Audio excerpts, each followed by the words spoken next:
टपोरी दी जरा गल सुनियो। मैंने नहीं किसी से गद्दारी की, मेरे से गद्दारी की। मैं एक पेज पे चलता गया, बैलेंस करता गया, हालांकि कई चीज़ें बड़ी गलत हो रही थी। बाजवा ने मेरी कमर में चाकू मारा। मैंने एंड तक मेरे डीनोटिफाई कर सकता था, 3 दफ़ा उसको खौफ था डीनोटिफाई, मैंने नहीं गद्दारी की। और मैंने उसके बाद भी कोशिश की, जनरल बाजवा से 2 मीटिंग्स की, इसको ऑफर देता रहा नए आदमी को कि मैंने कहा बात पता चला। आप मानते हैं आप इस्तेमाल हुए? हमने कभी, आप मानते हैं आप इस्तेमाल हुए एस्टैब्लिशमेंट के? छोड़ो, मैं ये कह रहा हूँ कि मैंने कोई गलत काम नहीं किया। मैं अपने उसी पे खड़ा हूँ जो मेरा मौक़िफ़ था कि इस मुल्क के अंदर रूल साफ और शफाफ इलेक्शन करके मैंडेट लेके रूल ऑफ लॉ करें, जिस पे सर्वाइवल है पाकिस्तान।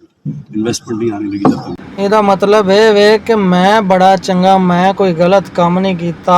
ਇਸਰਾਈਲ ਨੂੰ ਬੰਦਿਆਂ ਨੂੰ ਭੇਜਿਆ, ਪਾਸਪੋਰਟ ਉਹਨਾਂ ਨੂੰ ਦੇ ਕੇ, ਉਹਨਾਂ ਦੇ ਇਸਰਾਈਲੀ ਯਹੂਦੀ ਲਿਖ ਕੇ, ਲੇਕਿਨ ਮੈਂ ਕੋਈ ਗਲਤ ਕੰਮ ਨਹੀਂ ਕੀਤਾ ਹੈ। ਠੀਕ ਹੈ। ਉਸ ਤੋਂ ਇਲਾਵਾ ਕਸ਼ਮੀਰ ਇੰਡੀਆ ਨੂੰ ਦਿੱਤਾ, ਮੈਂ ਕੋਈ ਗਲਤ ਕੰਮ ਨਹੀਂ ਕੀਤਾ। ਅਭਿਨੰਦਨ ਇੰਡੀਆ ਨੂੰ ਦਿੱਤਾ, ਮੈਂ ਕੋਈ ਗਲਤ ਕੰਮ ਨਹੀਂ ਕੀਤਾ। ਐਟਮੀ ਪਲਾਂਟ ਨੂੰ ਖਤਮ ਕਰਨ ਦਾ ਮੈਂ ਸੋਚਿਆ, ਮੈਂ ਕੋਈ ਗਲਤ ਕੰਮ ਨਹੀਂ ਕੀਤਾ। ਕੁਰਸੀ ਬਚਾਉਣ ਵਾਸਤੇ ਜਰਨਲ ਬਾਜਵੇ ਦਾ ਟਾਈਮ ਵਧਾਇਆ, ਮੈਂ ਕੋਈ ਗਲਤ ਕੰਮ ਨਹੀਂ ਕੀਤਾ। 100 ਚੂਹੇ ਖਾ ਕੇ ਤੇ ਬਿੱਲੀ ਅੱਜ ਨੂੰ ਚੱਲੀ।